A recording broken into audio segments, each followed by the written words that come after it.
Good evening and happy Halloween. If you're just tuning in, you are listening live to the Angel Rock on United Public Radio Network, also known as UFO Paranormal Radio Network on 105.3 out of New Orleans, Louisiana. I am your host, Lorilei Potvin. A little bit about myself. I'm a Canadian clairvoyant medium, crystal Reiki energy healer, Akashic Records practitioner, spiritual teacher, and mentor, and I'm also a registered nurse.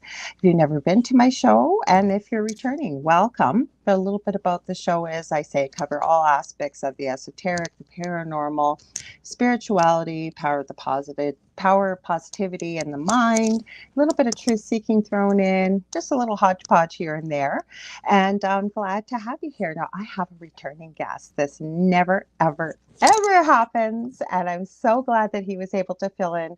We did have somebody booked for Halloween. Unfortunately, they weren't able to make it, but I had originally thought, geez, it would be awesome if I could have this guest for Halloween, and it worked out. So let me read his bio to you if you haven't met him yet. Like I said, he was here last week. Make sure to check the show out. We're covered wherever podcasts are or talk radio.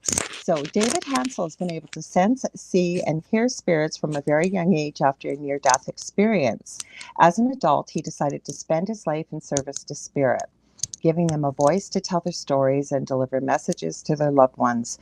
With this dedication, he has been able to help others to understand and validate that there is life after death, and I agree, and how to proceed on their life's journeys with the help of angels and spirit guides and their loved ones who have crossed over. Welcome, David. I'm so glad to have you here. Fun to be back again. I know. I'm so glad because, well, we were talking about what were we going to do, because I was thinking, should we have a paranormal panel or what? But we were getting into a lot of stuff. But you, I think, had the perfect vibe. You said, let's keep in the Halloween vibe and really talk about spooky, scary stuff, right? This is Willow, by the way. She's bothering me, so we'll bring her up here. How old is Willow? Because you have her brothers too, right? Yeah, my brothers too. They're all 6 months old now. Oh, she's a peanut. She's still, Wow. she is a lap cat, which means I sit down on the lap, no matter where I am. It doesn't matter. I'm Um, sure you don't mind because why would you oh, have pets, right? You want to cuddle with them. the funny thing is, all three of the entire family's that way. But the two boys, they like to stand up on their hind legs in front of me, and then be picked up, and then it's really cute. The boys Oh my gosh. are like Oh, literally like babies. And I wondered, are any of these reincarnations of my other pets? But I can't. I don't get a vibe from it. I But believe this. Okay. I think we talked about this a long time ago. And I think you had said you didn't think that pets, I think it was you, it might have been somebody else that had said they didn't believe our pets can be reincarnated. So I'm going to tell you a quick story. yes, they can. Pardon? Yeah, yes, they What was it? can. Yeah, Yes, no. I didn't think it was you. It was somebody I was talking to, and I thought, no, that's not true. Because, okay, I had this dog, Tiffany, or Tiffy for short. And I'm sorry, people, I don't mean to upset anybody, but I called her Demon Spawn because she really was. She looked like the Benji dog from the 70s, little terrier. And Yeah. that dog was evil. Like, when she bit my first husband every day we were married, they hated each other. And she would do all kinds of things. But one of the things, if you touched her when she was eating, she would literally sound like she was possessed. And back in the day, this shows my age, we did not have cell phones. We had the phones with the cords. You know what I'm talking about, Dave. Well, Anyways, so what we would do, just to be smart asses, I guess we'll say, we would call people up when we knew they weren't home, and we would get Tiffy to eat, me and my roommate at the time when I was single, and we would pet Tiffy. So when people would get home, they would hear this horrific noise coming through the answering machine. So Tiffy went off to the Rainbow Bridge. That's a whole story in itself. But years later, we were awaiting the birth of our puppy we were getting. I had kids at this time, still friends with the lady I got. Her name was Miley. And she was supposed to be a Chorky, this little tiny peanut. There was only two puppies born, her and her brother. Miley was the epitome of Tiffy. Identical. I can show you pictures. The only thing was, it was like she'd chosen this lifetime to come back with a beautiful personality. She has since crossed the Rainbow Bridge, but there wasn't a mean bone in her body. But I could not believe how identical these two dogs look. Yeah, you wonder. It could be that they came back as the same exact dog. I mean, I have some interesting animal stuff. Animals do come back, as we said before. Mm-hmm. I didn't think it was you. It was somebody I had on that was an animal lover like we are. And of course, I never argue with people because I don't know all the answers. Like, it's just what I believe in my own experiences, like themselves. From what I know, is the animals that become pets of ours and we come close to, they don't. It's rare that they do come back. I mean, they do. I shouldn't say rare. Mm-hmm. Come back if need be, but they come here for a lot of times for you, Mm-hmm. and then they learn something in the if they think that if they were to believe, or the other side or guides, whomever were to believe that it would be very beneficial for that animal to come back again, it will. But you made a good point that the animal's personality is different. Well, It was a 180. It was like the first incarnation, she was going to try what Tiffy was. And then when she came back as Miley, and I'm sure she did, she was a 180. But like I said, and they don't always come back, you're right, the same breed or anything. It no, was just so odd. Like, I can send you pictures. They look identical, these dogs. sensed or felt that I was telling people, if you sense or feel that animal is the reincarnation of another animal, please just go with it. It's Yeah. okay. There's nothing Mm-hmm. wrong with that. Sometimes they'll come back with a totally different personality because of the fact it's if they feel that they didn't teach you what they needed to teach you that way, they'll come back again this way. And then just like us, they come back a blank slate. They know they have a mission in the back of their mind. They also develop personality just like we do, so things change. Right. So I would say that dog probably most likely was, and Mm-hmm. it's different animals. But fun if you want to talk, since we're Halloween and talk about animals. Yes. One of the first books when I was a very, very, very young child was called The Thing at the Foot of the Bed. Ooh. And it was a book about, it had fun ghost games in it, like The Devil in the Dishes. And I remember the first poem that I read, because I mean, I was like 7 when I read this book. It was 4 little ghostes sitting on postus eating buttered toastus. Aw. Never ever forgotten that. So But there's cute. a chapter in there, and that's actually also where I heard the very first story, the first time of "Where's My Golden Arm." I don't know if you ever heard that. I haven't. Yeah, it's a fun story that you tell, around the camp. But Mm-hmm. the thing about if you want how to see ghosts, and I was right away, I was like, okay, I hear, because as a child, I mean, you got to remember, I was hearing these things constantly, calling my name, doing this. So when I, as a little child, saw how to see the ghosts, I'm like, I need to know how to see you. Yeah. Well, and it said that to look through the ears of your dog, because animals see spirit. Yes. That's so cool. I've never heard that one. Wonderfully. Well, that's what I did as a child. We had a little dog. It was a little French poodle, a gray poodle. Mm-hmm. Her name was Angel. Aw. Angel didn't really care for me that much. Angel, demon spawn. Um, Yes. but I remember I was sitting there and I was trying to see the ghost through her ears, and I would always ask her, like in my head, "Do you see anything?" And she would look around and she would stare, and I would Mm-hmm. look in her ears, going, "I don't see them. I don't see them." I figured out as a when I got older that it's not just looking through the ears. The one thing it left out was you have to connect to the animal. Yes. So you have to psychically connect to the animal. Once I started psychically connecting to animals, yeah, I can see them. They're very pretty good with animals, you know. You are good. And that, now, this is one thing, and I know I'm standing in my own way, but being able to communicate with animals, because both of my boys have gifts. I know they have gifts. I have known this since they were little. I never pushed it on them. I wasn't doing even what I'm doing now back then, but I knew enough about that world. Yeah. And I always have, I think I have a video. If I haven't have it up, I know I did one before. I'll have to check and see if I've uploaded it, but it's called What Do Tattoos and Angel Cards Have to Do with Each Other. nothing. But that I went to get my first tattoo at the age of 43. And when I walked in, the lady said to me, "You have two very special boys." And I said, "Well, thank you, but all children are special." She said, "No, they're very, very special." And she said, "Do you mind if I do something with them?" And I said, "Well, as long as you're not going to hurt them or anything, okay." So I was watching her, and at the time, I didn't know what she was doing. And she had taken, I think called mochi balls. I'm trying to remember.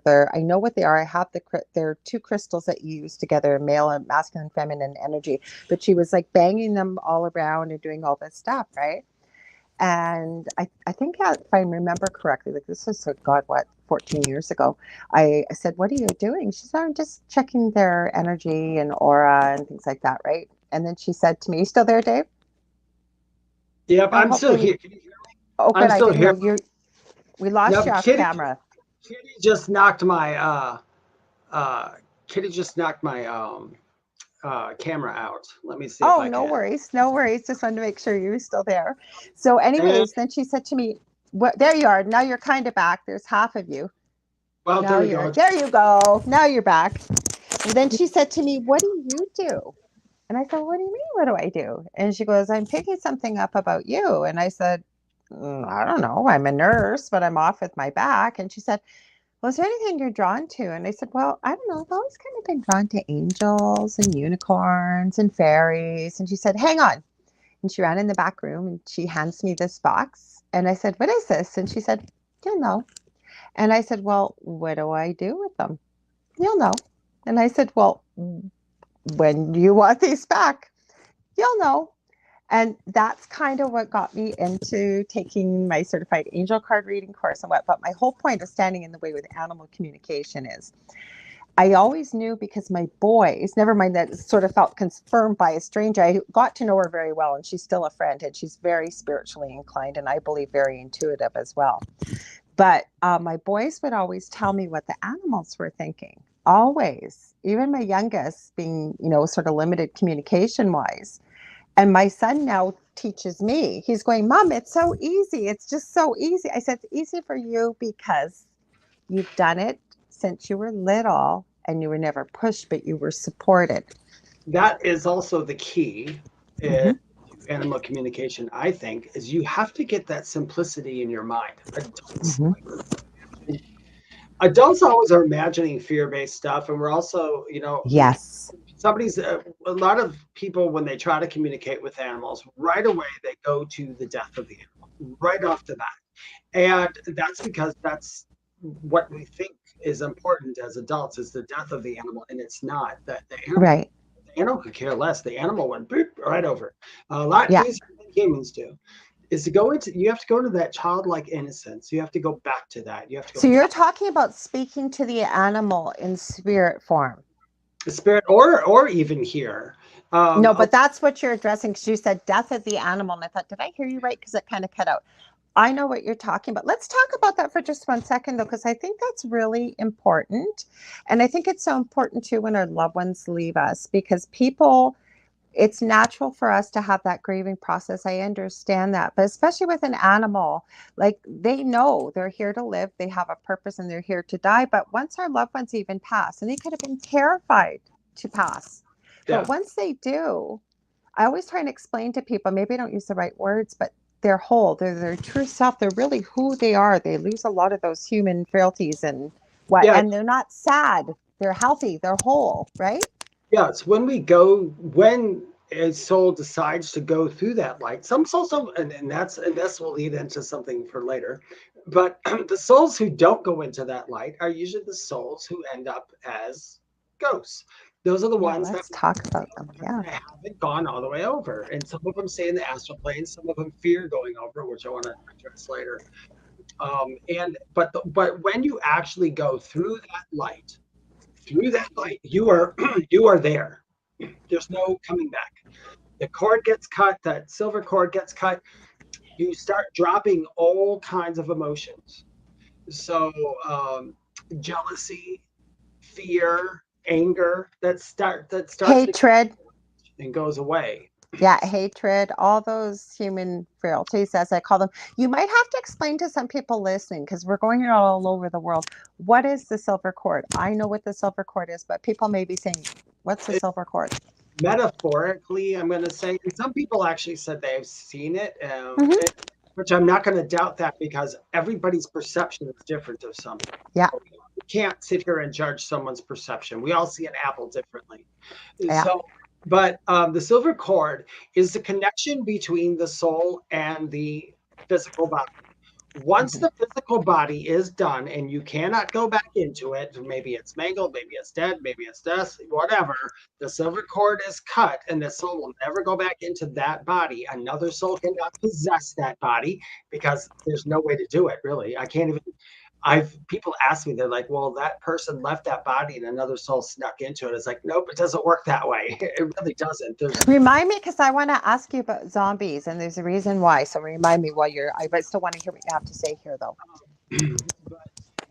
once that silver cord is cut and you go through the light, you are in what some people, most people on this earth refer to as heaven. I don't really refer to any one place because my idea of heaven is different than other people's idea of heaven and vice versa. It's just how it goes.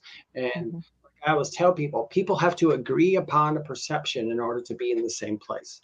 So a lot of souls will agree to be in that place when they first get there because that's how we kind of decompress. So there's a lot of people who will go to a world that looks a lot like this world. It's warm and there's people walking around and it's just wonderful. They can see their bodies, they can see, they'll still gonna feel different, but they'll see their bodies, they'll see that. Like with me and my near death, I saw very little of that except for the buildings I was going in and out of were beautiful. But for the most part, I spent a lot of my time up in this beautiful, silky, velvety black sky with all these lights. Ooh. So that's where I spent most of my time, and that's where I felt comfortable, and that's where I felt whole and big.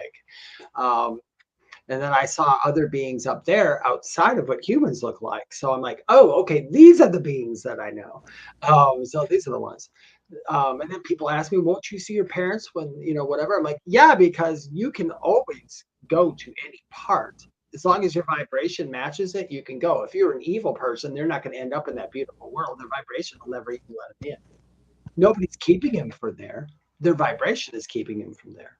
You just explained that so beautifully, because being raised in religion and Roman Catholic, and there's hell and there's heaven, and and when we know now there is no hell. Now that's may upset a lot of people, but I think you said something that was very key to this. The vibration has to match to where You you go, go. yeah. Hmm. So like, let's just pretend like I'm in a really high vibration on the other side. So all Hmm. that means, and say like Jerry, we'll call this phone Jerry. So me and Jerry Okay. are friends and everything. We both go now, but I'm at a higher vibration or doing something different than he is over there. I can still go where Jerry is, and I can go to my place. Jerry can't go there yet, but I can Hmm. always come to Jerry. And Jerry and Hmm. I can always go down, and Jerry can always go down. When Jerry gets to that higher vibration, he'll be able to go up here too, and then he'll be able to visit down, visit down. So it's kind of like school. You don't go to kindergarten and then jump to 12th grade. Right. Kindergarten, you work yourself way up, work your way up. Some people skip some grades, some people do that. That's Yeah. fine. Once you get to that certain grade, you can do any grade that was before you, but none that are above you. Gotcha. And it's not like it's not a punishment. It's not anything else. It's literally based on knowledge and what you've gained, not just knowledge of smarts. Like here, people think a smart person read a bunch of books and went to college. That is not the knowledge that they're talking about over there.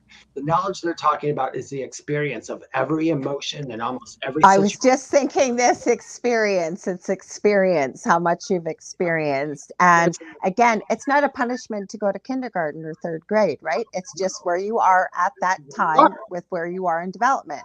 That would be your very young soul time. You know, Hmm. old soul Hmm. is somebody who is past college and been working in their field for a while. That's an old soul. Hmm. Hmm. Eventually, they come and visit back. And then when people ask me, well, what about evil people? Do they go to this place called hell? Where do all these monsters and demons and all that come from on TV? I will tell anybody this. and I don't want anyone to take this wrong, but I want you to know this.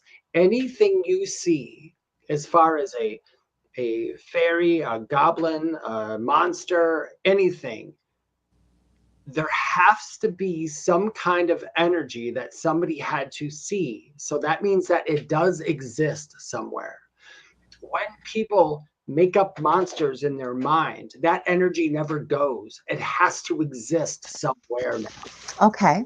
That is the same monster that can come back and see you. When people say, I seen this guy and his face was half torn off and it was scary and he was coming to get me, I'm like, stop and think about this. If there's a spirit that is low energy, and if I say low energy in this, you can call it evil, if people can call it evil if they feel like it, that's fine.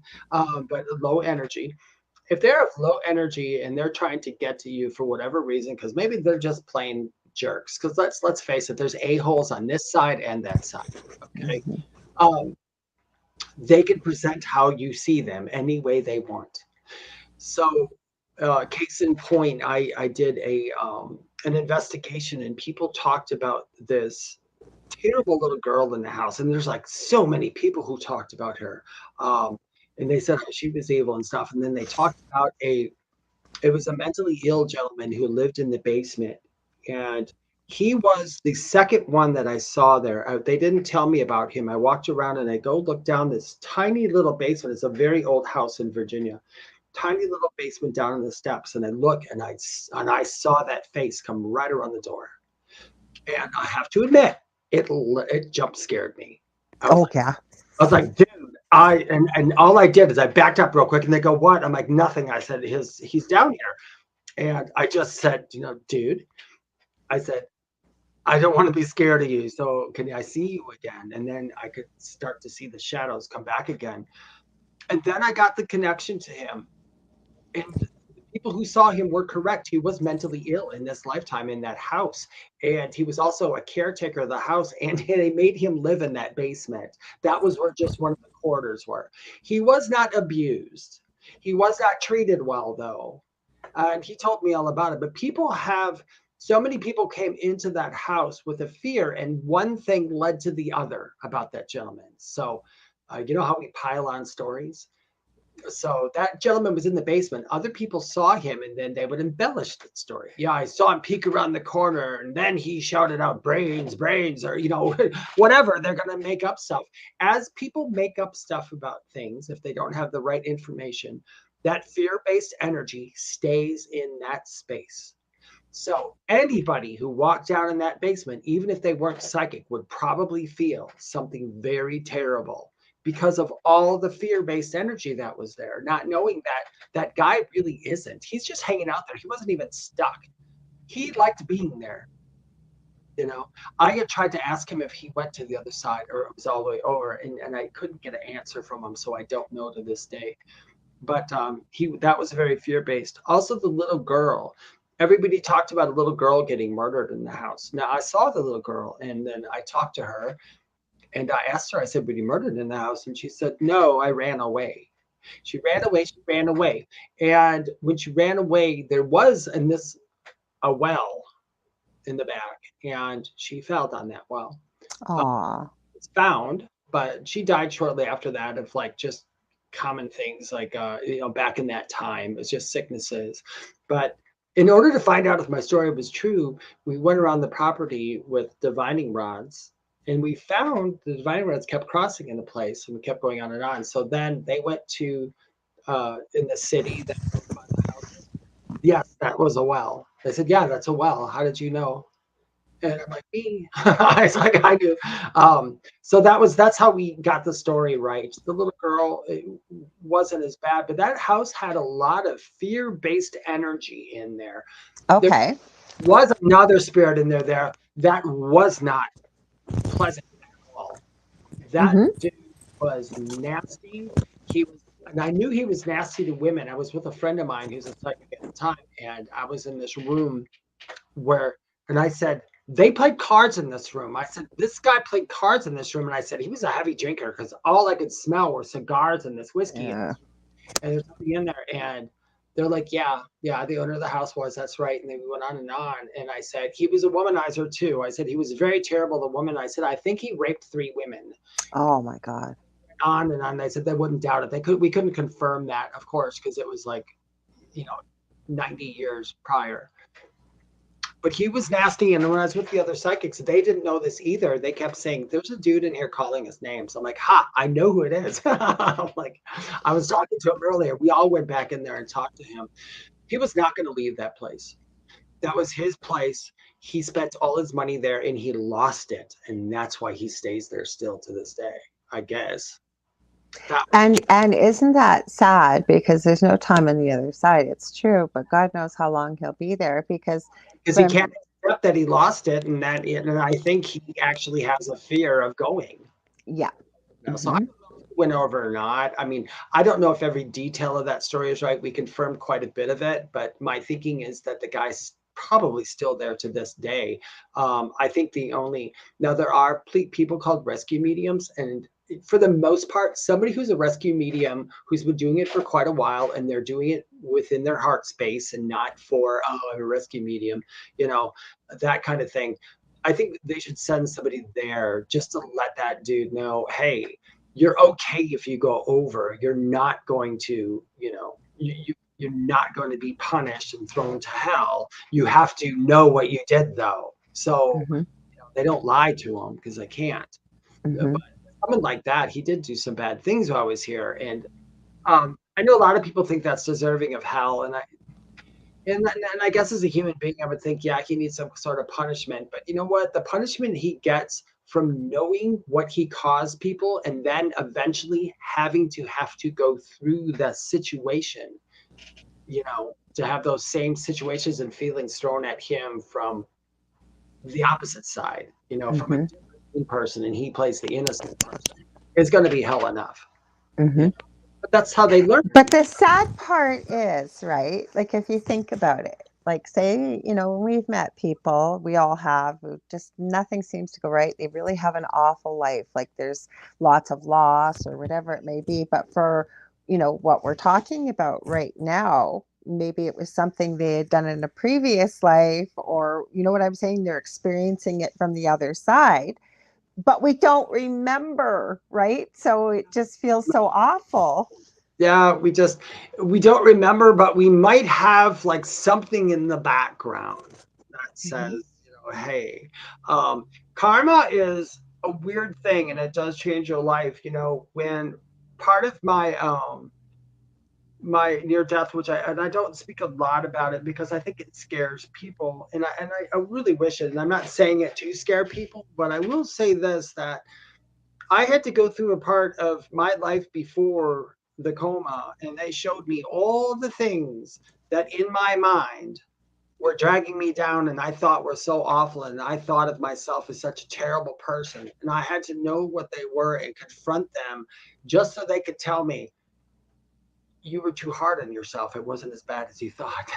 And I'm like, oh my God, all that karma went away. I think about now, when I think about weird stuff that comes up that people say that might be embarrassing or something, I'm not embarrassed or mad about it. I'm like, yeah, that was something I did. Isn't that crazy? I fixed Let it go. Yeah, you got to let stuff go in our lifetime. If you don't that's probably the key to progressing, is letting things go. And just so people know, they always say, am I going to be able to go to heaven, or I'm going to have to come back again? I'm not going to come back again. It's like, most likely those people, yeah, you are coming back again. I'm kind of the mind that I try to do my best. Every day is a new day. Some days I'm not always successful, but I do what I can. And I know that I call it going back home. But when you go back home, I will know. I always say, then I'll have the answers maybe I don't have now, and it'll be what it's going to be. I just try to live the best that I possibly can. And again, I'm not always, and what happens. If you can make amends for something, maybe you've hurt somebody inadvertently or whatever you've done, but you got to move forward. And that's part of the healing process, right? Even of healing some of the things we're hanging on to. Yeah. And like people who, when people who do stuff bad to them, and then they say, well, I'm glad they got hurt now, or I'm glad they're dead, or I'm glad they're this and that. That emotion right there is going to drag you down when you go over. I always tell the best people, and the hardest thing to do in this lifetime for anybody is to just go ahead and Hi, Dave. just forgive all the people who've done crap to you. Just go ahead and forgive them. It's That's really hard, Dave. It is. a lot easier. It's harder said than done, but when I had some people do some terrible things to me, absolutely awful things. And do I love them? No. Do I like them? No. But do I forgive them? Yeah, I don't care. Whatever went in their mind to do that, I just always say to myself, you know what, though? I wouldn't be the person I am today if they wouldn't have done what they did to me. That's It true. doesn't always mean that you're going to be a better person if they didn't. You might have been a worse person. Who knows? We don't know. I mean, But it's a gift to yourself, right? When, like, again, when because we work with people doing a bit of counseling, what have you, whatever you want to call it. Yeah. But when you talk about forgiveness, and I admit to people, it's a hard thing. And I'm still working on some things like my childhood growing up with, my mother. Do I hate her? No. And somebody had recently reached out to me and told me something bad that had happened to my mom. And they thought I would be celebrating. And I actually was in tears. And I said, that's terrible. I wouldn't wish that on anybody. Nobody deserves something like that. You don't have to forgive their actions. That's where I was going with this. We don't have to forgive the action, but forgive the person. You don't have to love them, like you said, or even like them. But you're basically unpacking what we've been hanging on, taking up space, if you will, in our heads, and making room for something better. I believe letting it just go. And what people don't understand is every time when you hate somebody and it goes on that long, you keep that karmic debt between the two of you. So that means it has to be worked out. It's never going to go away. So if it doesn't go away for you in this life and it doesn't go away from them, when you go to the other side, you will confront each other again and you will say, hey, we're going to have to go back down there again, maybe as different people, and go through the same situation and see if we can't do it this time, fix it this time. Well, plus the other thing is when we hang on to, because I've run into a few individuals recently that something had happened to them that was horrific for them to go through, but say a relationship didn't work out. Instead of being able to step back and think, you know what, that was a gift. I was only in that relationship for a couple of years. I didn't marry them. I didn't have children, but hell bent on revenge. I've seen a lot of people on this, and you can talk to people who have gotten revenge, they'll say, and it never feels, I've yet to see anybody say celebrate and actually feel really good down to their core when revenge takes place. True, beautiful human soul not feel good once the revenge is carried out. Mm-hmm. And they expect it to, and then there are a lot of people really shocked when they realize that, holy cow, like I don't feel any better. Yeah, and the ones that do feel really good about it and happy, trust me, those are the ones who are not going to be up to your level. Mm-hmm. That makes sense without saying anything bad. But those are the ones that pretty much, I just tell people, hey, we all get in those little tips. I mean, you can do that. We're human beings. We're spirits having a human life. So we're working with an ego, which we have to have here. So might as well play with it. Go ahead and be catty, but in the end, you have to go, you know what? It's cool. It's all Make good. friends with it. Okay, I want to ask you this. You're going to think it's crazy, but I want to ask you when we were talking about the silver cord, about zombies, and there's a reason why. Because I don't know if you've ever seen this on your official government website, well, FEMA actually, they have a whole zombie preparation thing. They have a practice scenario for it. To me, why would they have that? I've even seen some AI. Like, is this AI that they're, I don't know. I'm going to ask you. We're talking about creepy, weird things tonight. Well, I don't want to kill it. I want to tell you a good, fun, scary story about stuff like that. If the zombies, I believe, what they're talking about have nothing to do with death or the soul. The soul would still be in the body, or the soul would still be with that body. It has to do with. I think they're speaking of chemical warfare type zombies. Oh, I do too. Back, I think it has, because it's. Think that a zombie could come back out of the ground and get you is about not the ground, but like look at like The Walking Dead, for example. Like it looked like it was a virus. somebody bites you, and that's what it would be. It would be a zombie virus, but an actual zombie. I mean, it's kind of funny because in religion, like in I don't want to bash Christians. I'm not here doing that, but in like Christian religions or Catholics, they always say that rest in peace. And what they're talking about is when somebody passes away and they bury them in the ground, that later on, when Jesus comes back, he will resurrect them from the ground. So that's why they wear what they wear. That's why they're on a pillow. That's why You know more than I do, and I was raised Catholic. Catholics are very against. They were very against cremation because they're like, if they cremated you, how are they going to bring you back? Because in religion, they still think that the body is something that goes over there. The body never goes anywhere. Your body disintegrates and goes back to the earth eventually. I'm a bad Christian then, because I want to be cremated. I've always wanted to be, or not Christian, Catholic, I guess. How do you want to do with your body? I want to donate my body to the body farm in Tennessee, where they just take the body and they throw it in the middle of the woods, and then they watch it to see how fast it decomposes and all that. Interesting. That's what I want to do. I'm like, I don't need it. And plus, if I'm going to be stuck with my body for a while, I'm going to have a beautiful view of the forest. So I don't care. That doesn't, I actually don't even really give a crap too. I think people get scared because there's a couple movies out. I know there was like a Twilight Zone or something, which is really kind of a cool one, where a guy takes this medicine to pretend like he's going to die, because I think he was going to, somebody was going to get his insurance or something. And then when he was life, they were going to dig him up, whatever, and then they were going to share the money and all this stuff. But instead, what happened, they gave him the stuff and he realized I was in the body. The body couldn't move or anything, but he was still trapped. His soul was in the body, but he could still feel everything and he could still sense everything, but he couldn't move. And he had to lay there during his autopsy. My God. Stuff like that is, I think, what people see, and that's what they get afraid of. I'm going to tell you, everybody watching, that's not going to happen. I will tell you something that has happened and what they have developed medically. To stop this. There are people that have gone under for an operation, with anesthesia, but they're not under. They're just paralyzed, but they could feel everything. So I heard about that. Okay, so what they do now, and I've seen this, even as a nursing student, whatever, and I used to go to a lot of C-sections working in the NICU. Well, they usually didn't put the mom out, but especially if they did.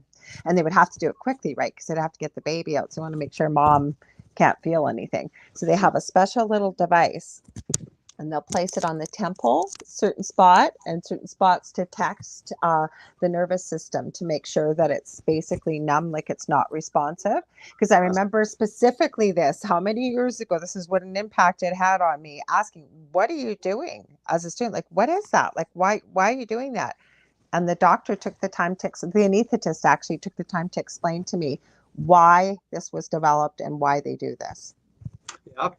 And just to stay in a nice spooky note, did you ever hear about the graveyards or see the graveyards where they have the bells on the Yes. You know what that's for? I will tell you. Yes, please do. Back then, why that bell was there and why they had somebody who walked around the graveyard, that's where the graveyard shift came from. They walked around the graveyard all night long. The sole purpose of them walking around the graveyard, I believe, was because if they buried, back then they didn't embalm and do all that stuff. Somebody died, they thought they were dead, they put them in there and they buried them. Okay. That little rope from the bell went to the casket. So if they were alive for some reason after they were buried, they could ring the bell and the grave guy would come, contact people and they would start digging them back up. Because that happens, and it has happened. It did happen back then. That's why that was developed. Now, I have not read into it that much. Read books, about what happened to those people or why they came about. But that's always been creepy to me. I'm so glad. I always tell people, make sure I'm freaking dead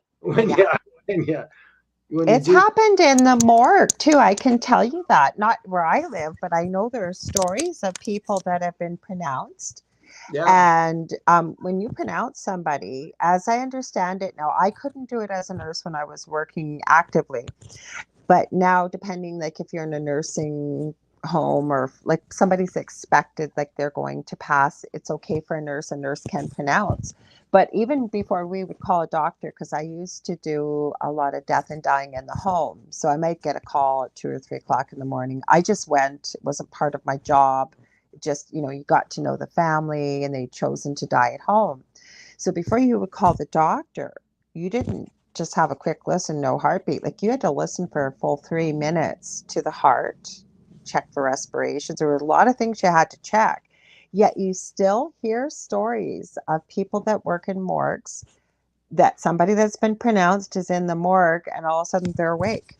They're awake. Now, Mm-hmm. bodies do move. The nervous system moves some of those bodies sometimes. I think that's kind of fun.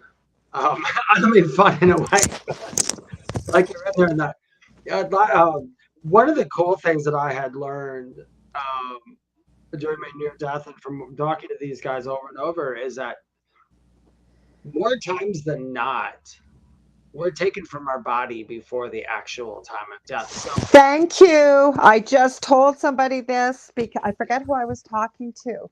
I was doing a reading and I was explaining to the person, or it was something I think I watched actually, but I've also had this conversation with certain people. But the person was stating they were a medium and they were told the time of the death was 2 days before the person actually died. And I remember having, that's what it was. And I was having a conversation with somebody about this. And I said, I do know that just what you said, you can leave the body before you die, actually are clinically dead. I've done readings, many readings, where they would bring up the spirit would bring up that let them know that when they were there and they thought I was gone, I was still there, and they were like, then they told me what happened, like they held their hands and who was in the room, and they said I was still there, but and then at some points they were going back and forth too, Mm-hmm. um, and a lot of them go back and forth. My brother who passed away. Um, when the night before he died, I was in my bedroom and I looked out in the backyard. I was just staring in the backyard. That night, I was trying to send balls of healing to him because I kept going, no, don't take him. Mm-hmm. They had told me he was going to go and I was going to come back. I didn't believe it. So I started throwing balls of energy, do anything I can. And I couldn't. And I just said to myself, it was useless. I'm like, I can't do this. And I looked out the window and I saw him walking around the backyard. And I remember knocking on my window. I'm like, Kevin. And I'm like, oh, wait, he's not there. He's Mm-hmm. not. And then he died the next morning. I believe that he was there that night, just kind of walking around the backyard, Oh, taking probably. and all that. And Well, I saw him so clearly. And he was, and let me tell you, people, as bad as he was in the hospital, he had a brain tumor and stage 4 lung cancer, and he was in. oh, I'm sorry. That's okay. Thank you. And he had morphine in him and all this other stuff, and didn't look good at all. He looked great walking around the backyard. So that's, he looked like himself. Mm-hmm. And Okay, so I'm going to ask you something, and I have a theory about this, and I agree with it. Hi, Zach. By the way, welcome. Happy Halloween. I did say hi, Dave. I don't know if you heard us, so welcome, guys.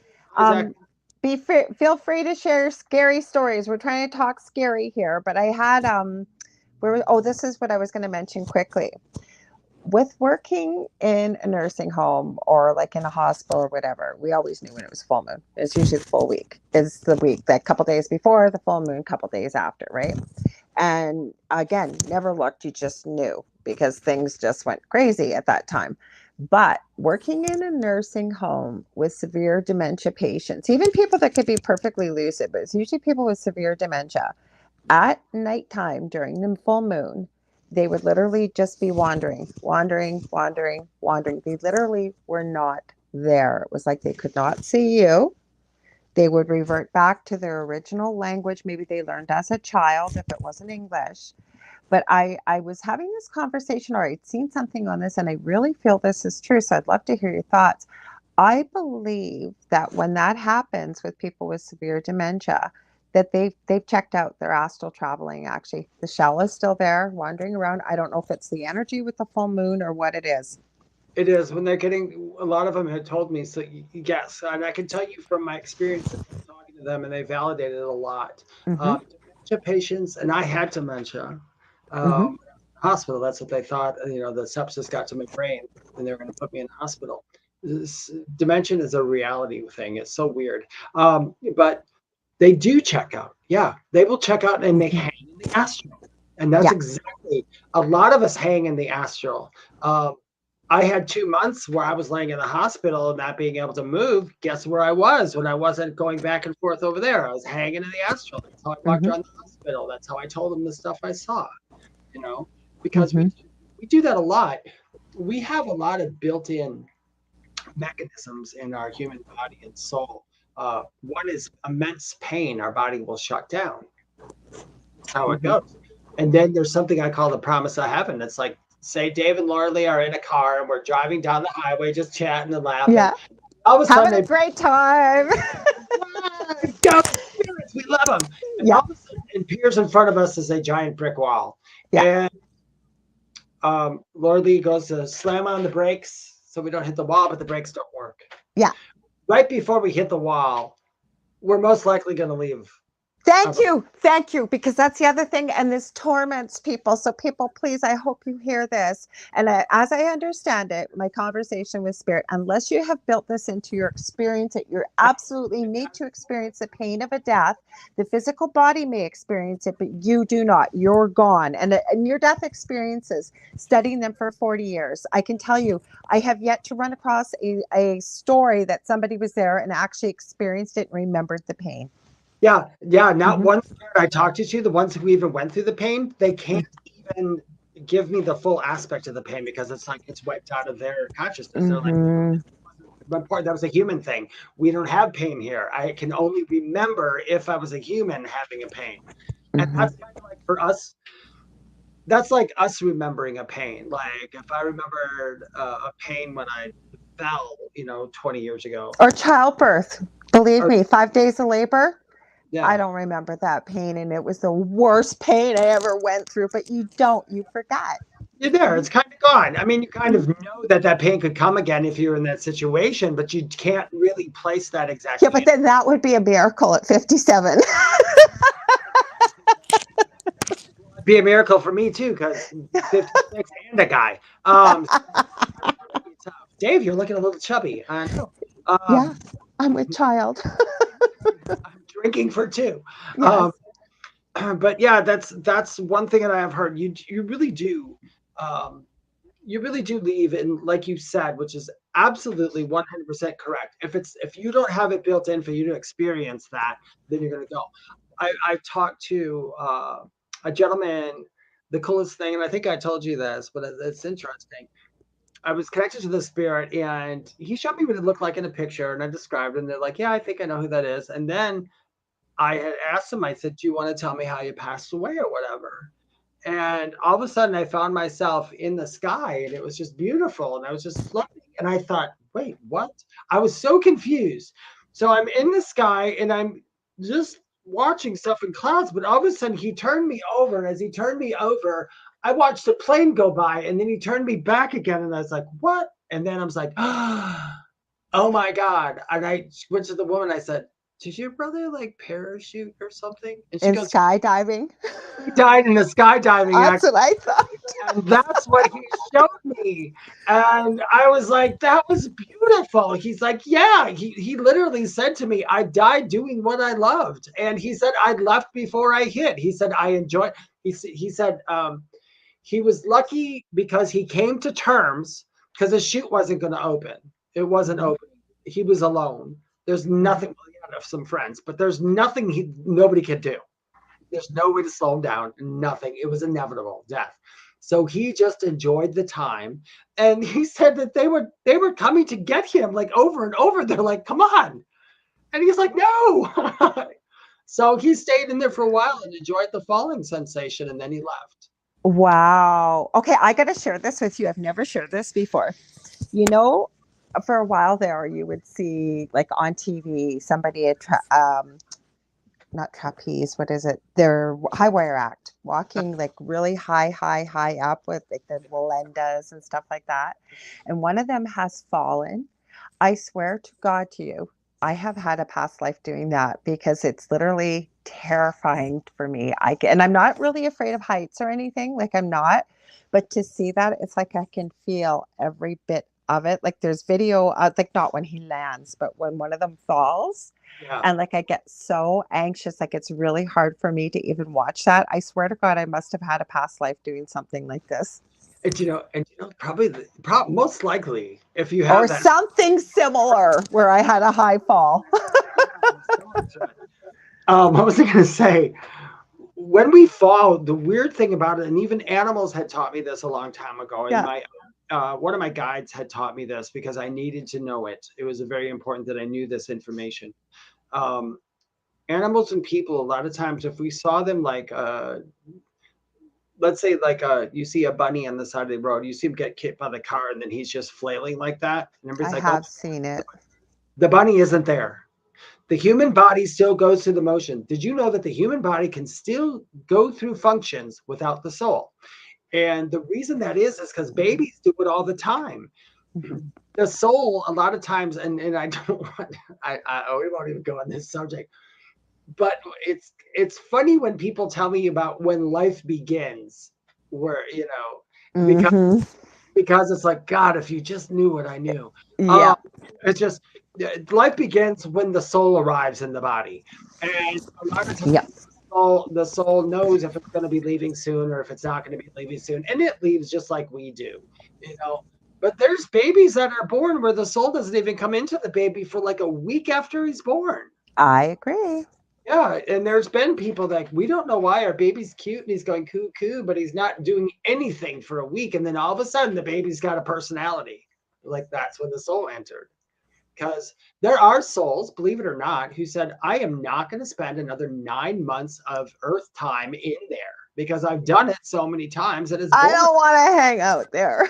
And then I have some that want to be in there, and then some take that experience because there's going to be something wrong. So they needed or wanted to experience that, or they're doing a favor for the mom. You know, Mhm. moms, they are freaking the bestest of friends before they come here. So they know. And that's why I want to tell people if a mother needs to do something for whatever reason she needs to do it that might not have the baby being born, trust me, that's harder for her than it is for all you idiots watching it going, oh, she shouldn't be murdering people. No, this is hard on this woman because she knows the soul inside and out, and this is a choice she had to make. So people do realize that, and they need to not really get too upset about death. When a loved one goes, of course we miss them. Go ahead and get upset about that. Go through your thing, but don't get upset about how people died because most likely that's not what they want you to remember. I've never had one spirit ever tell me, tell her to remember every day when I crashed that motorcycle off the bridge. No, they don't say that. They're like, tell her that's just how I got home. That was my doorway home. That was the door that opened it up. Oh, hello. That's what I say to David is that I end up working scenes with a lot of people, I'm sure you do too, that are just literally torturing themselves that they weren't there when their loved one died, or they didn't see them. They didn't go make that final visit. They didn't know they were going to die. They were supposed to go see the person. They didn't end up seeing them. And I know many people like this. And I keep saying to them, there was a reason why you were meant to remember them the way you remember the last time you saw them. Or Absolutely. they go home to have a shower, go to get something to eat, they're at the hospital bed night and day, and then they're beating themselves up. And then to be able to tactfully and lovingly say to them, there's a reason that happened. Maybe they didn't want you to be present. There's many things. There's a nurse, I think I mentioned on the last show, there's a nurse on TikTok, and I love what she's saying. She's kind of doing what you're doing, answering questions about death and dying, but she works in hospice. So Yeah, people have a lot of questions about, was this normal? And the one that I love that she covers, and she answers it so lovingly numerous times, especially when you get into culture with human beings. And a lot of cultures, food is love. So when somebody is palliative and their loved one is not eating and they're not drinking and people are beside themselves. You're killing my loved one. They're not eating, they're not drinking. What they don't realize, and she explains it so beautifully, if we gave somebody whose organs are starting to shut down, they're going to be leaving this earthly plane, and you start giving them fluids and all kinds of stuff, you're literally going to drown them. It's Yeah. kind, you know, it's kinder to. Have it. Yeah. Mm-hmm. Mm-hmm. So she answers a lot of those questions. Some of them a little strange, but I'm glad that she does because people see things that we are never exposed to otherwise at the end of life, for example. And I thought, what a gift that she gives to people to do that. Really, really loved it. Yeah, it's probably very difficult for those people. I mean, it's difficult enough for me as a medium. I still don't like to see people die. Although I have an easier I have an I have. That's what I did. I worked, I say watch I've it. been so blessed to be there hundreds of times at the beginning of life, never usually a healthy baby with the NICU and many babies dying. And then working out in the community, looking after anybody from a week of age to 104 and being there when they die. And then it's really a difficult thing, and it's mostly to support their loved ones because most people, this sounds terrible, but we know how to die just as we know how to be born. We know how to die. Die because we've done it like so many Mm-hmm. times. I've always had it. It's so funny, and um, I've always had a harder time with animals dying than I do people. When Oh, people, it breaks my heart too. Yes. I get over it pretty easy. You Mm-hmm. know, like a big fear of it, but animals, it carries on with me for the longest time. Any kind of animal, I can't watch even another animal hurt another animal. I can't watch that. I can't. And you know why though? I know I, y'all I do it. I just don't want to see it. You know. No, but you know what it is, and I've always said this. It was so funny and it was weird. I was thinking about this today that apparently I was terrified of dogs as a very, very, very small little one, a toddler. So my parents got a dog for me when I was just over 3 years of age, and I have been wildly addicted to animals ever since. And that is one thing I can't watch. Like sometimes, and I wish they would put a trigger warning, you know, those shorts on YouTube or something, and all of a sudden it'll pop up, or they've got this thing coming up on YouTube and it literally makes me nauseous. It's a baby monkey screaming, and they're in a lab, and it's something PETA put out, and I had, it kills me. It kills me. I can't stand to hear human babies cry, never mind. And it's not like it's screeching and piercing. It's something in me. It just breaks my heart. you can hear those calls from animals. I hear. Hmm. I've heard animals, and I haven't even know what the animal was, and it was a distress call, and that's what it is. It's a distress call. Oh, I know the answer to this, but Dave's got a good question. What does it say about the Earth dimension that is it permissible for animals to kill? I know the answer to this, but I want to hear what you have to say, Dave. I know you do too, but you'll say it much more succinctly than I will. Nobody's holding it against you on the other side to do that. I But learned there's agreements, isn't there? Like, you know, like as I've understood it, the animal knows. understood, but Hmm. I was told, and what this is the one I was in deep meditation with a guide of mine who has been with me since I was a child, and she told me, I'm going to say she. She always presents herself as a she. She's also Archangel Ariel. I love it. Oh, animal Archangel Ariel. Ariel has been with me since I was a child, I and love so has it. Saint Germain, and so has Saint Francis. And those are actually real people that were, except for Ariel, but Yes, those are real people yes. that were here. But Ariel told me that when the Earth, when this first all started here, it wasn't meant to be like it is now. You, in the beginning, to kill for food is permissible because animals kill for food. It's permissible. It is the circle of life. It's how things just have to be.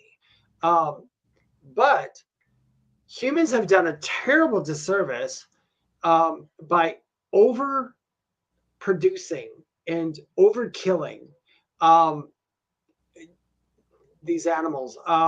They're killing them for no reason. I think that if there was such a thing as sin, I would think for me that's one of the ultimate sins. And there is something called the unforgivable sins, which are true, and the unforgivable sins are torture. So it's torture of children, elderly people, and animals. So what happens for that, Dave? Does that make extra karma, or what does it mean by that? Because I agree absolutely 100% That with would what you're be saying. where your help resides. That would be, it's not an actual geographical place. Those people, if there's a person here and they were an animal abuser, most likely they will have to feel the abuse before they can move on anywhere. And that doesn't mean they're going to come back as an animal and be abused, but everything that was done to the animal out of innocence needs to be done unto them so they understand. Because there's never going to be a situation where an animal came here with karma. So so if you did something to the animal, your karma, that animal has no karma with you, but you have karma with what you did to the animal. So you have to go through that. The animal's off it scot-free. The animal's like, yeah, you shouldn't have did that to me, dude. I forgive you, but too bad. And that person has to go through it. Some of it's excruciating from what I hear. Some of it's terrible. I remember, I won't say the politician, but there's a politician in America here, did something that caused there's a couple of them, did something that caused a lot of children to be killed. Although, even though the children, theoretically probably had it in their contract, they said, my God, and I said, what will happen to those people that permitted this? And he said, they will hear the screams of 1,000 people for 1,000 years. And they went on and talked about this. And I'm like, what, really? I'm like, and they're like, well, not literally in your earth time, but they will have to feel not only what they did to permit that those children went through this potential situation, but also what each and every person who is attached to that child in life feels. So can you imagine having to go through all that because of a stupid, selfish action that you did? You know what, though, Dave? And we're opening a whole can of worms here, but I can tell you, and you probably know this from speaking with Archangel Ariel, you said you had this conversation with, there are some monsters on this earth who have been doing this. And you know what? 1,000 years isn't long enough, because I am telling you, animals, I have called earth angels, as I'm sure you agree. Children are one of the most beautiful, pure souls there ever could be. I don't, like I said, I couldn't even stand to hear my own. I can't, even when I worked in the nursery, I wasn't even a mother yet. I would be carrying babies. Like, just, I can't stand to hear crying. And it's not, it hurts my ears, it hurts my soul. That's the only way to say it. Yep, it hurts. Mm-hmm. It's a terrible thing. And even children that might seem to be evil when they're born still have a potential to change. Okay, so we got to visit that. What do you mean? So I don't think I've ever run into a child that I could say, well, I shouldn't say that. My first child. You got to put it this way. If you were an evil person who left this earth and you have to come back into a situation all over again, what are you going to start out as? A child. I would hope a child, but hopefully pure and innocent, and by whatever means. There are children, though, I will agree, as not as babies. That's where I was going with babies. They're going to start very pure and innocent, possibly when they first get here, but because of the fact they were thrown back into a situation that is going to teach them something that they had to learn before. So they might, end up being. You guys are all going to think I like the term demon spawn, but my mother used to get so mad, and I feel terrible saying this because I adore my kids. Oh, but that's my first son, I could not put him down for 2 years. I never slept for 2 years. I was in labor with him for 5 days. Okay, never slept. He wouldn't go to his father. He wouldn't go to anybody. I literally wore him in a sling. Okay.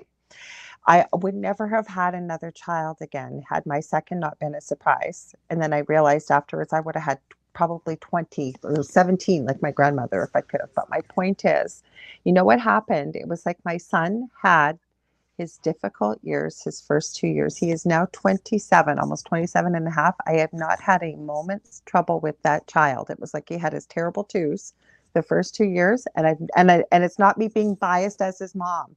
I really had no problems with them. You never know how they're going to be. See, I called them demon spawn, though. My mother used to go, oh my God, where did this kid come from? He just won't let me be. My little brother is the spawn of Satan, and he's 50 years old now, and he's just an awful person, but that's because Oh. he drinks. But he can be nuts. But see, Mhm. I'm a strong believer, and maybe Dave might know what this is too. I'm a strong believer in the harvest. Mhm. The harvest started, I believe it was around 2012. If Dave's on here and he knows anything about Okay, this, so what's the harvest for people listening? it has to do with Ra, the law of one. Okay. It has to do with aliens too. Okay, Um, let's talk about Raw because I'm going to share something here very quickly. so a bit Two ladies in spirit. They're both, one's a medium, one's a psychic as well, I believe, medium, and very adept with astrology and numerology. yeah. Well, we get together, and I had gotten from spirit. One of the ladies' husbands does hypnosis and past life regressions, and you wouldn't believe the things we get about what's coming sort of up in the environment with the world and what have you. Just we don't know why, but we're getting information that hopefully can help other people. But I had it been suggested that we undergo a hypnosis session. So the one lady went first with her husband. I went next. The third hasn't had a chance to book it yet, but I did. Raw came up. Raw came up quite a bit and quite involved in a lot of the information that came up. So that's why I really perked up when you said Raw. So with the harvest, with the law of one and what have you, what else can you add to that for people maybe that don't know what that means? I'm a big proponent in the loved one. So there's universal.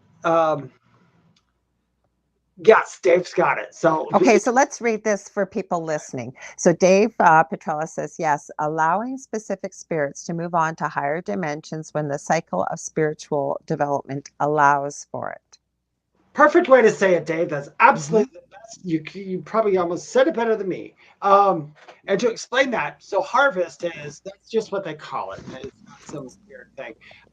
So there are two types of where the reason that the world is split in half right now is because of this. Everybody's coming out of the shell. The masks are tore off. Everybody's got to be who they are. That's why there's so many nasty people, so many good people. But there's two And types of people. truth being Yep. revealed. There's service to self and service to others. Yes. I am not going to say that people that are service that either one is good or bad. All that means is what Dave just said. It's where you can go once the cycle is done. So is it kind of like how we started this show, like where you are, if you're at the kindergarten level, you stay at kindergarten, but if you're, say, a little bit more evolved, you would be able to go higher? Or? Not in that way. It's okay. Um, best way to put it in a human term. This isn't exactly it, but just to put it in a human term. So there's service to self, service to others. Neither is good or bad. Service to self, people are probably like our politicians, our clergy, and all that. They have nothing more than they need power, power. It's all about me. They've forgotten even what anything says anymore. They've forgotten about their soul. That's just about them. Then there's service to others. Those are the people. They're not always mediums and stuff. I know a lot of mediums who are service to self, and I know a lot of Mm-hmm. service to self. But the service to others are people who they're like, I don't really care about me at this point. I want everybody to be good. I don't want to see homeless people anymore because I want to make sure everybody's fixed. Everybody's, those are the service to others people. If let's just say, just to put it this way, if you were to come back again later on after these cycles go, if you were service to self, you were going to reincarnate in a dimensional earth that is all about service to self. So Gotcha. Okay. all people of your own kind. I don't suspect that that would be a very fun place to be. Mm. And then there is service to others. Those people will be in another place. Those people will be, building up that. So is this the thing people have been talking about that we're going up? They keep thinking we're going to the fifth dimension And so the people who are on, like, say, the planet now that are service to self, they have the potential to move up to service to others. So they can go back to this earth. But those two splits will be there. David's right. There's many cycles within cycles. the largest cycle that I know about is 4.32 million year Yuga cycle from India. That's getting a little heavy there. So unless we can explain what that is, because remember, people are listening that may not have a spiritual type background. So That's the easiest way to put it, I think, is to say timeline of incarnations. okay. only way I could put it. Now there is cycles that ran before that too, and I kind of know what Dave's talking about. I'm glad he looked into that because I did not know that information. There is even a longer cycle which dates pre-humanism on Earth. So, because everybody thinks that the Earth was just Adam and Eve, and that's how it all started, and there were beings here well before Adam and Eve. So Earth is, I don't know how long, whatever they say, how long, if that's accurate, how long Earth has actually been here, but there were beings here before that. And there's another dimensional Earth that was even like right next to like some of the prehistoric eras where they were actually occupied by a human type being. That's just really going down the rabbit hole. But, but basically the harvest is what He wants to know what that cycle's called, Dave, the one you were talking can't about. remember that cycle. It's there's an excerpt in the text of Ra, but you have to go back even further. I think there was something, Dave. If it's something, he means, I don't know if it's Tibet. I want to say it's there, around Oh, there. if you figure it out or we're out, we can connect you guys, or I'll send it to Dave or whatever you want, so we can figure it out. But Now we got basically, it. what the harvest is, they're basically just saying, okay, let's see who does what. They don't hate anybody. The It's aliens. not right or wrong. You're just going to be going with where you are when you leave this plane to where you left it, basically back to where you are. And that's pretty easy to understand. You're going to be with people, service to self, if you've been service to self. It's not good or bad. It's just where you're going to go. Service to others is where you're going to go if you've done that, right? Yeah. There's also something the aliens are, I don't want to call them aliens. The other beings who watch our planet, who are here well before us, and they've existed longer than we did, because we're actually in their image, not in what the Bible says, because God doesn't have an image, and that's not what they speak. That's not what they're talking about when they say the image of God. They're saying that you can do everything God does. You truly can. You can when you go back over there, and if you could remember how to do it here, you would. That's why there's a lot of asshole millionaires that are millionaires anyway, because of the fact they just always say to themselves, I'm going to always have money. I'm going to always have money. I'll just beat down somebody, get the money. They're going to do it because they're manifesting beautifully. That part they remember. But yeah, it is splitting off. So there'll be a couple worlds later on. I always tell people, don't even be concerned about it now. Because everybody always says, I want to go to the fifth, we're in the fifth dimension. This is how you can tell you're in the fifth dimension. You know how you tell you're in the fifth dimension? You won't see any of these people around you who are mean because you're in the fifth dimension. So that's how you can tell. Mm-hmm. Everything would be beautiful, wonderful, lovely, a lot more lovely. Okay, so I came up, but I've come across two really interesting things that I watch while I'm creating and doing my projects. They're a little bit spooky in a way, kind of, but a little bit of a thinking around. We could talk about ghosties. One is, so the first one was glitches in the matrix, which really, once you start thinking about, but the second one, I was not looking for this. This is a documentary that's out there. I'll have to look up the name while I'm talking to you. It just got suggested in my YouTube feed. I have no idea why, but it was there and it looked interesting. I'm on the third episode. It is of a woman that is, I believe, I want to say West Virginia, and they're getting into familial curses now about this. The whole story is, I guess she was raised, her and her sister, with her mom, and she ended up getting into drugs and stuff like that. She was really searching for herself and got into first being a Wicca and then got into very dark, evil magic. Okay. Long story short, they believe she was possessed. Now, this is very interesting. It's not a Hollywood thing. It's a documentary type of thing. You'd have to see it yourself. Something was going on with this woman. But now in the third episode, they're going back to the mom's history, that her dad tried to sacrifice her. He was hearing voices. She was just a newborn infant. And one of the brothers at least, they had a friend that were practicing Satanism and stuff like this. It's quite an interesting story. That's actually what you're saying there when you're saying like if being possessed. The first thing I was gonna quick ask you is like, she's being possessed. I'm like, how was your childhood?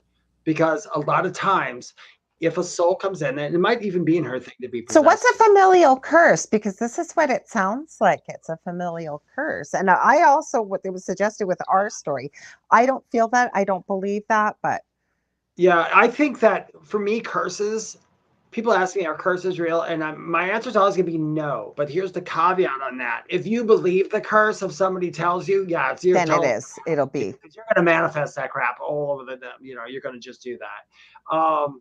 With her, though, I kind of feel that it started with her parents. Like when we talked about I'll souls, find the name.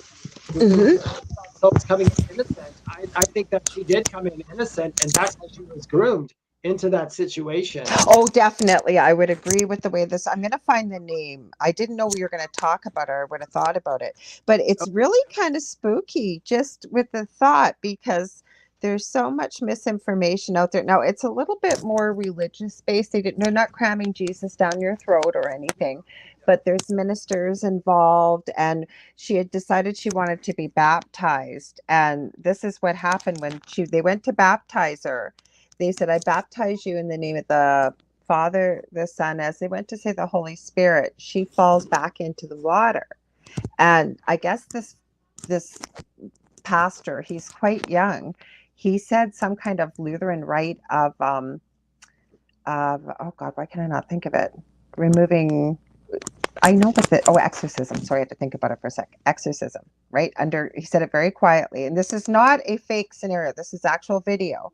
When she comes up, it sounds like a wounded animal screaming. And then there's a couple EVPs that come through because people were recording it. People were so happy. Like the mother says that in this show, I'll find it for you guys can look this up yourself because I'm not doing it justice, but she says her daughter was possessed. I guess she was detoxing from heroin while she was with the mom. She was staying with her.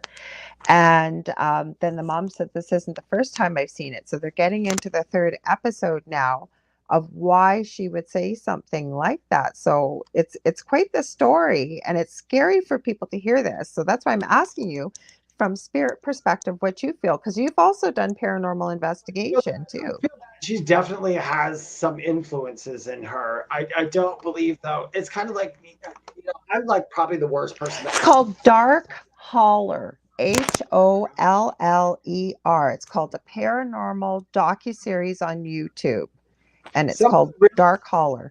some of the realest supernatural things in this entire world you will never ever see on TV. And I think and that's good because I think a lot of the times on TV, I mean, I've done some TV type shows before and they edited everything I said. Oh, I've done TV, and I can tell you, we were interviewed for 6 hours. We brought pictures, we signed releases for my ex-husband to be involved. The only one that did not want to be involved was my eldest son, Yeah. and we respected that. And we had, when we saw the episode, like anybody else that would see it for the first time, we saw it for the first time. We had no say in anything they said. We didn't talk to the psychics that commented, the actors that played ourselves. Now, the interesting thing is, one of the psychics who commented on the episode, we're now very good friends with. She's on our network. So it's funny how the world works, right? So yeah, that's how you met. That's how you're supposed to meet. As far as me, like, okay, I have heard this. I'm going to say this is my truth. It's my truth just because what I know from talking to these guys, and I have to trust them. I've been talking since I was a kid, and They never steer us wrong. they've been right so far. Spirit. As far as like exorcists and all that, and exorcisms were done not for the right reasons in the beginning. They abused mental ill people who are mentally ill and took that back then, which they didn't know. I agree. They did that as these people are possessed, and they weren't. They were mentally ill and they needed help. I've talked to more spirits in these asylums who have told me, no, they're wrong. This is what really happened. But so they were never exercised. And then there's a part, and I don't know if it was in the Inquisition or something, or right before the beginning of Roman Catholics, and I don't know why they keep giving me this film and a picture, and it's done it over and over, where priests were people were literally driving people crazy in order for the priests or whatever to exercise them. And they weren't exercised, they were abused. And this is what they were thought they would go through, but it was so strong. They equivalent stuff like speaking in tongues and the screaming and all that with the possession to this. That was telling me, Dave, remember when you were a child and you went to a concert You remember when the music started and you got in a frenzy and you got in that emotion and everything, and you shared that emotion with 5,000 other people in there because that emotion was so strong. That's what happens in churches, and that's what I believe happens on paranormal investigations when they bring in an exorcist. They're all sharing the same energy of a moment, so they're manifesting a moment. It's not real. Okay, I so let's talk people, more about demons when you people get these. When Yeah, you I get do believe that people can be influenced, and there are some scary things out there. Well, But I've been watching the Foreman brothers with Paranormal Nightmare, and the one thing that concerns me is these people that are claiming that they have been raped by something that's not there. What is that? What's causing that? them, it's not. I've asked those guys over and over. I'm like, can you guys have the ability or anything else to rape as far as anything like that? They said, absolutely not. There's absolutely nothing they can do. But remember what I said about scratches, how you can manifest a scratch on yourself or manifest a bruise or manifest that? They can Mm-hmm. manifest that rape as well. I mean, I, from a, I'm not saying real time rape with people. So anybody who's ever been through that, I'm not talking about real world. I'm talking about ghosts. Ghosts. Mm-hmm. Uh, that has to be manifested through that. There has to be an agreement. There always has to be an agreement between two parties in order for something to happen. Always. And you can agree to something if you're not of right mind. You're going to. It's it's like a whisper in your head and then telling you something over and over. People who hear voices, like bad voices, like when people ask me, weren't you afraid if you heard voices that were going to do something? I'm like, I've been hearing voices in my head for over 50 years. Not one bad thing was ever said in 50 years. And we're talking about all day long they talk to me. So no, if it's bad, it's not these guys on the other side. It might be someone in the astral plane getting next to you. Um, Well, that's what I'm talking about. So I'm not talking about the good guys. I'm talking about like, the bad guy. and I've also thought, are we manifesting more of this? They could Be- probably they could probably uh, influence you. I guess is the word I'm looking for. If the thing is influencing you to have that memory of that experience, you're going to have it, and it's going to seem real. So I can't doubt the people who said there are some people who said ghosts did terrible things to them, like maybe that.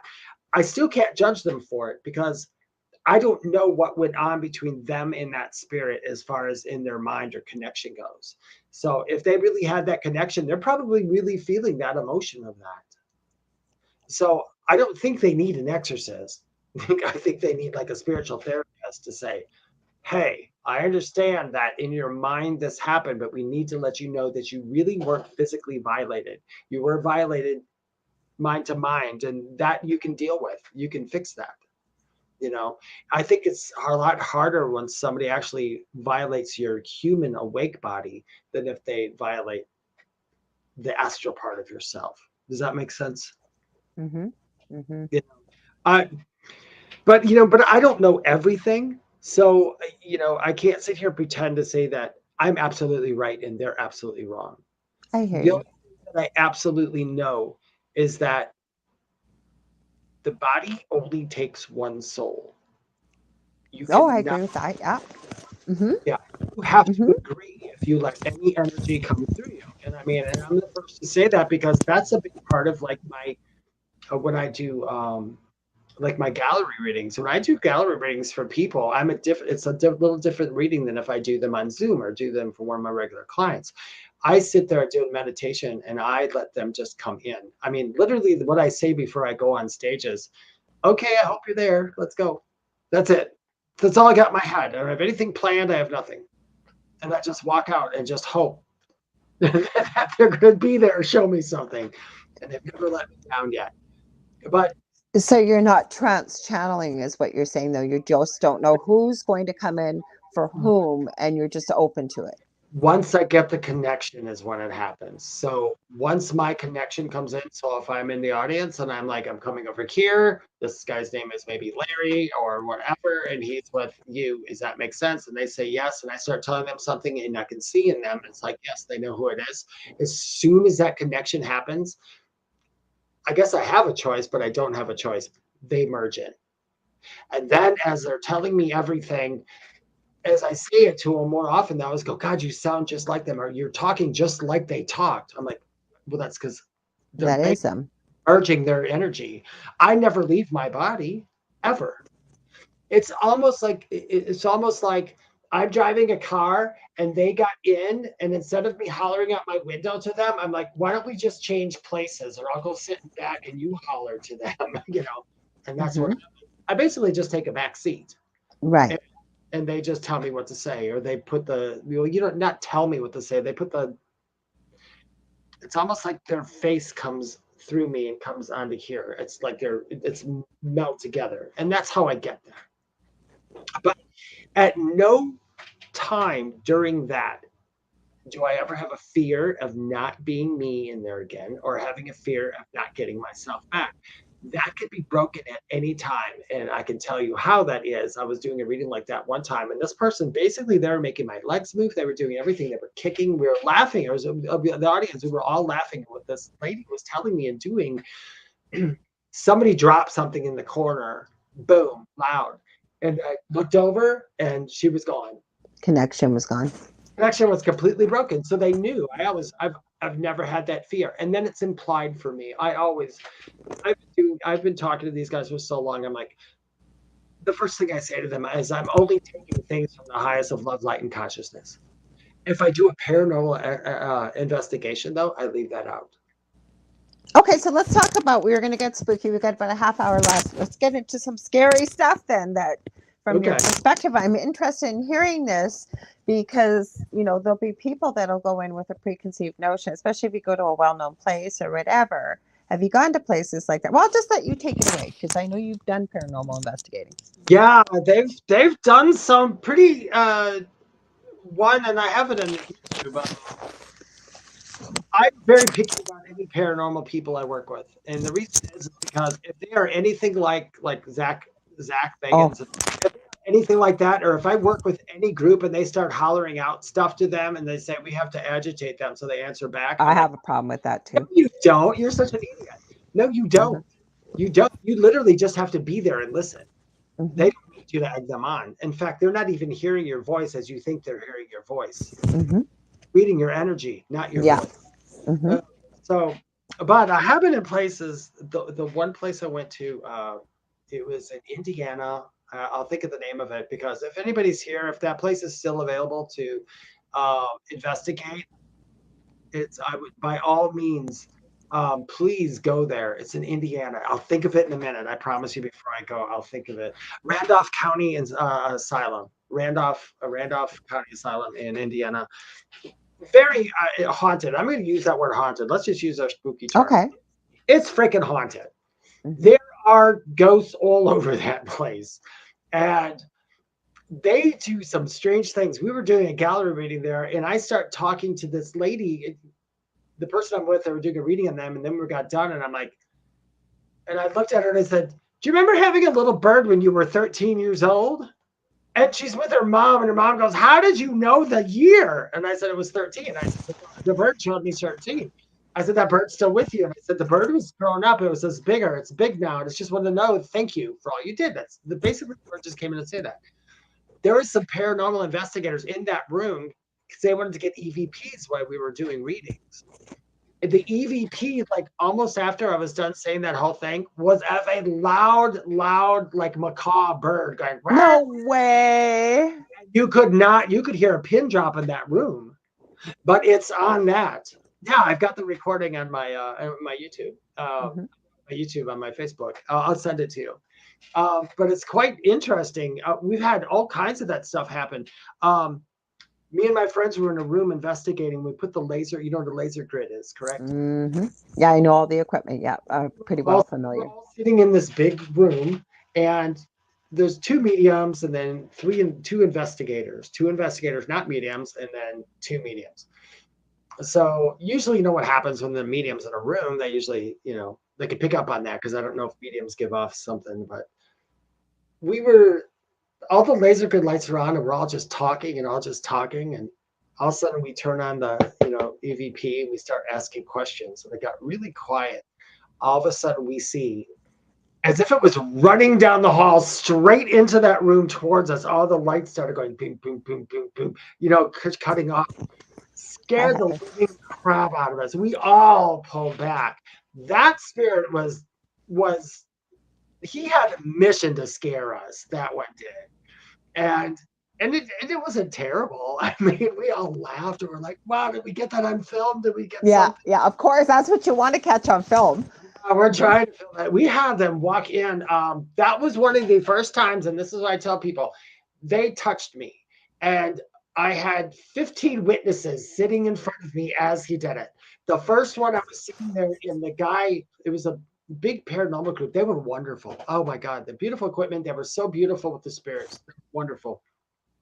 And I was standing there, and he's asking me, he's like, "You're that medium, Dave?" And I'm like, "Yeah." And he goes, "Hold on a minute. I'm going to ask them if they can touch you." And he said, "Does that bother you?" I'm like, "No, go ahead." So I've never really had that as much, happen. And she's like, "This is David. He's a medium. Do you think that you could touch him?" And I'm sitting right next to this guy, and all of a sudden, boom! I mean, right in my side.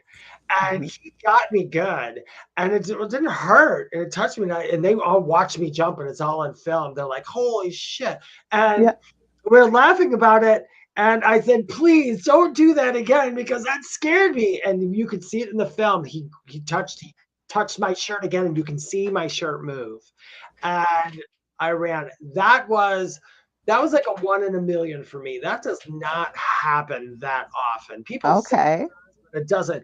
It takes so much energy for them and me to produce that. Mm-hmm. It's unbelievable, especially for them. You got to remember, ghosts are energy.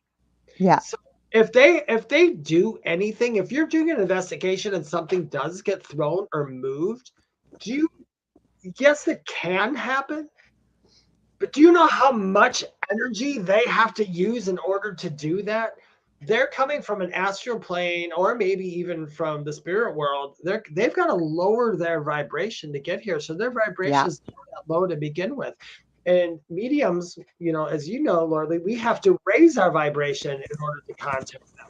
Even a mean spirit, their low vibration is still not as low as ours. If it was, it would be solid. So I've had all kinds of that stuff. The little girl, that was probably the coolest one.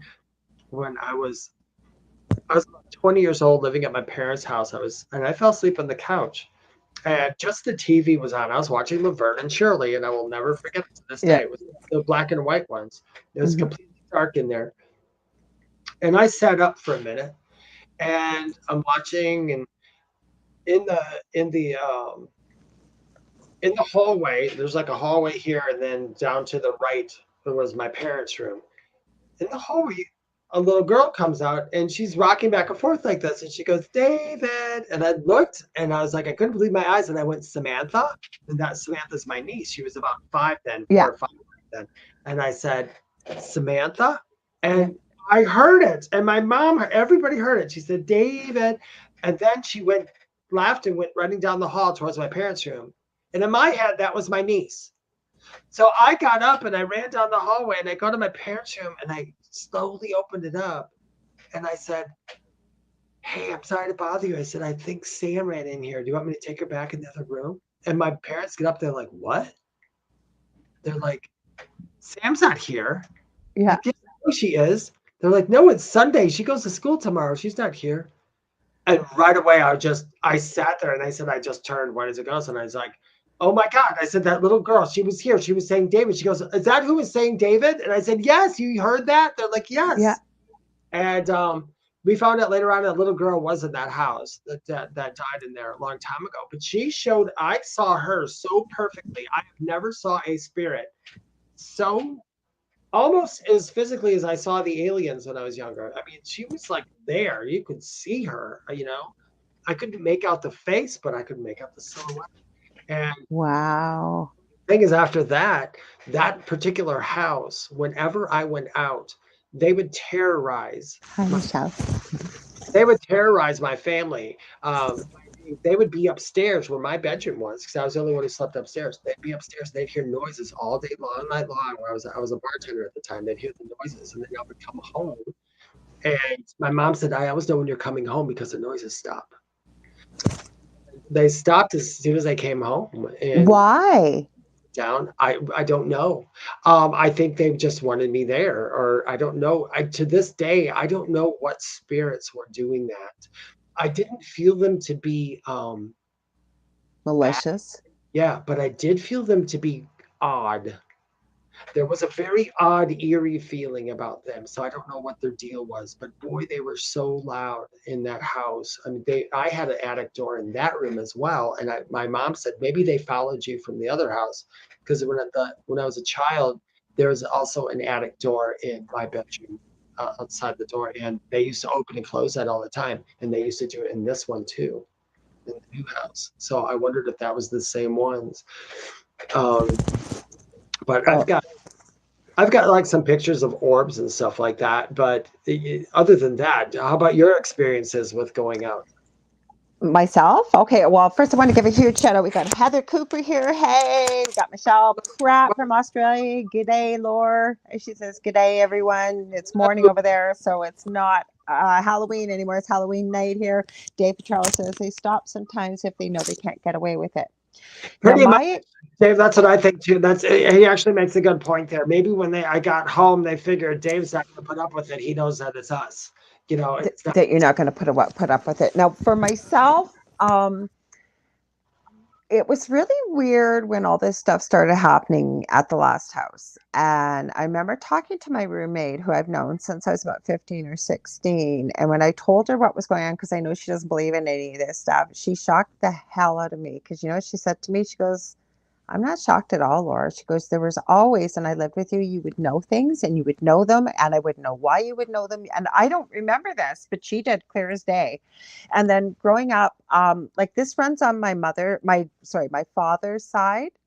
And I ran into one of my cousins the other day, about a week ago. We were talking about this, and she isn't into this kind of stuff, but she kind of was. She kept kind of going back to it.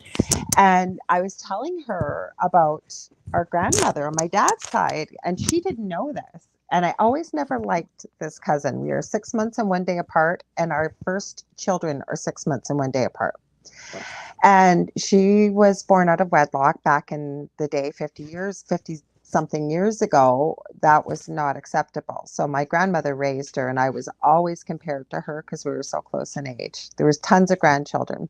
And then as I got older, I realized this wasn't her fault. It wasn't her fault. She was raised as just, we were so close in age. And my grandmother considered her like one of her own children. Anyways, I ended up telling her that my dad had told me this story. There were 17 children, and he was about 12 at the time.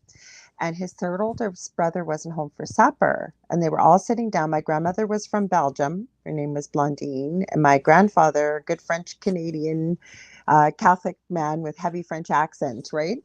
And they were sitting down to the table. And the way my father always used to tell it, my grandmother stood up and started screaming and saying, I won't say my uncle's name, but he's not here. He's dead. He's dead. He's dead.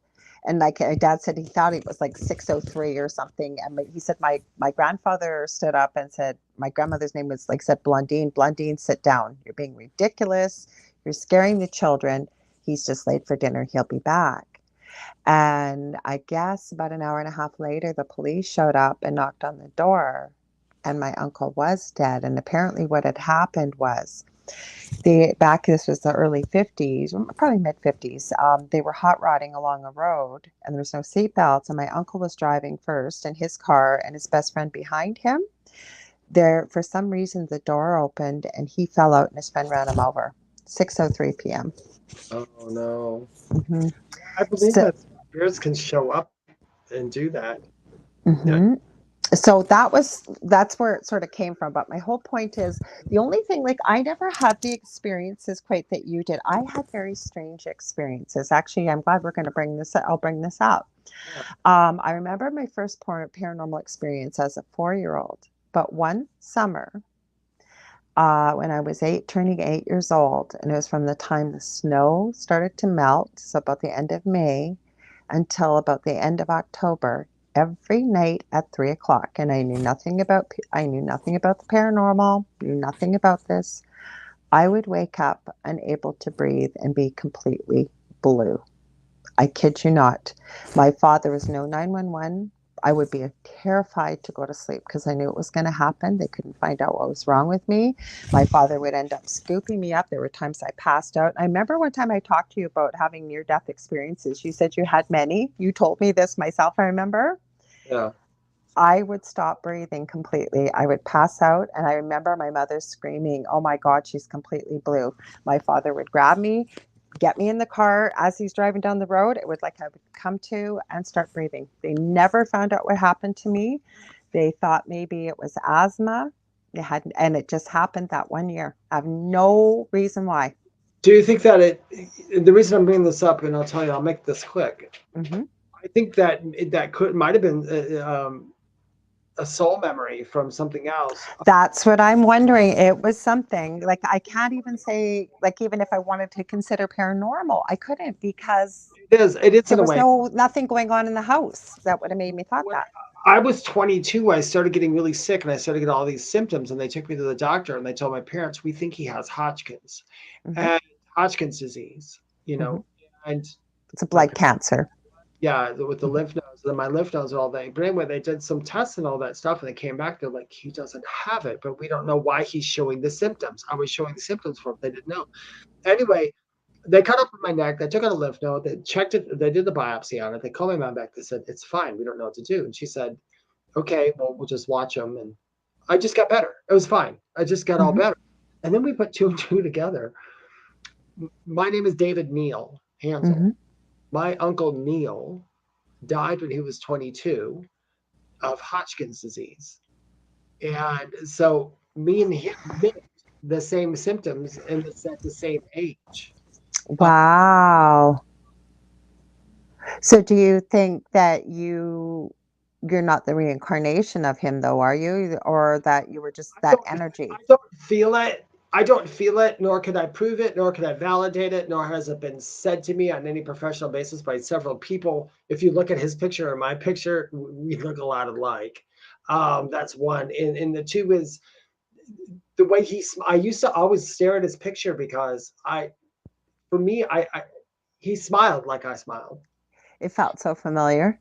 That is, yeah. So it's either that or either I knew him or he's someone that I just know from a past life or spent past lives with. He just wasn't going to spend this one with me. He had already left. Mm-hmm. Uh, no, but I was mimicking those and it was right around the same side. So that could be something. You might have soul memory. I maybe might have been him or If had you something. ask me now, I do believe it was soul memory. And if you ask me right now what I feel, I do believe I was a witch, but I feel like I was hung. Yeah, and most likely there's a lot of people in the spiritual field now who were that and they came Mm-hmm. back here. It's really funny that if this is for Halloween, you guys, and you can tell anybody you know, and I don't care if witches hate me or not for this, all the people who were witches back then are coming back here as spiritual helpers to people now. Mm-hmm. They weren't They bad people. weren't bad. They were healers, a lot of them And a back lot of then. them came back as witches again. And the witches that we have now are very for humanity.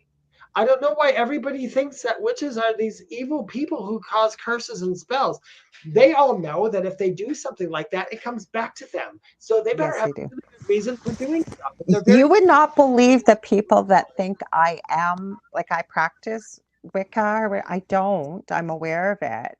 And I have a friend who I've had on many times. She's amazing. And I think she did talk about this on air, so I can say it. Varla Ventura. She's so fascinating. She's written books on the paranormal, fairies, vampires, werewolves, the strange, the oddities, whatever. I had no idea about this till the last time I had her on. I got to have her back on. She said every time before she goes and does a podcast, she pulls a tarot card. She mm, said every single time, without fail, she even pulled the card to show it on air that night. She pulls the Empress card for me, which doesn't have to do with witchcraft. It's just the thing is, it's just so odd. And she was joking on air that I was a witch. She was like, I don't know why, but so many people think I am. It's almost like and that.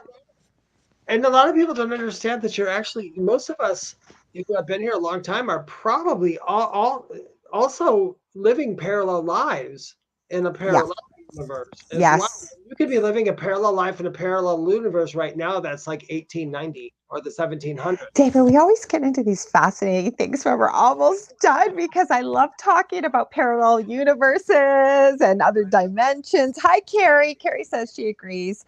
And I, Witch or wise woman. And yeah, David, your archway looks like a pharaoh. That's what Michelle says over in Australia. do you I know what that is? You're looking like you're seeing there's a little hanging basket right next to that that's making it look like a hand coming out of a pharaoh. Oh, maybe. I don't know. I don't know. Well, I'm gonna have Dave back on again. We're gonna she said layers of Michelle also added layers of life and time, but I love to talk about that, like dimensions and timelines and because the more I get into this and the further I start, researching and talking to different people, I have to agree with you. I think we are living Yeah, multiple timelines, same you know, time. for anybody who's playing in the spiritual field, you don't have to be okay. If you're going to give somebody a reading, you need to be accurate, okay? But when we're just discussing stuff like this, like Yes.